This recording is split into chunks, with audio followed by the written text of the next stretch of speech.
sort of adversity. In later years, he would be acknowledged as the greatest and most influential figure of his time, and the Washington of humanity. In Kevin Belmonte's compelling narrative of the life and times of Wilberforce, we are challenged not only to remember the achievements of this illustrious man, but also to recognize the call that his example still has upon us today. How often we're tempted to give up when the task is too hard. But the life and example of William Wilberforce take away our excuses, and the inspiring story in these pages gives courage and character a face we can recognize. Sadly, Wilberforce has until recent decades been a figure all but lost to history. Our forefathers knew this man. His name was on the lips of America's founding fathers.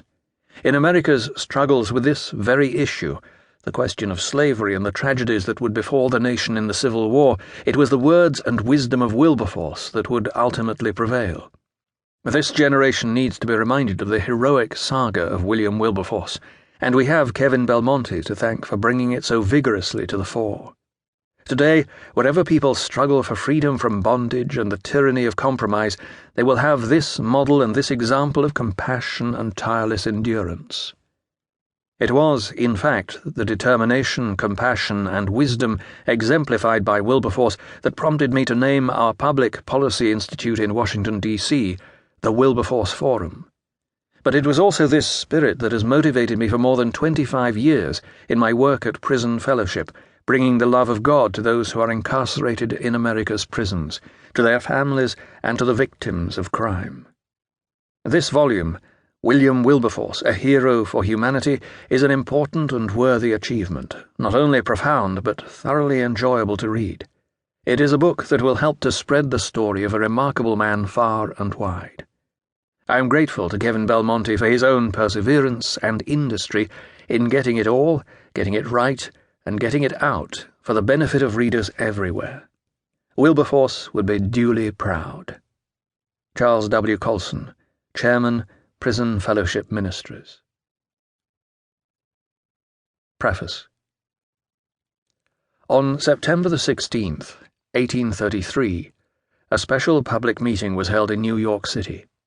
Those in attendance had assembled at the Colored Presbyterian Church at the behest of the officers of the Convention for the Improvement of the Free People of Color in the United States.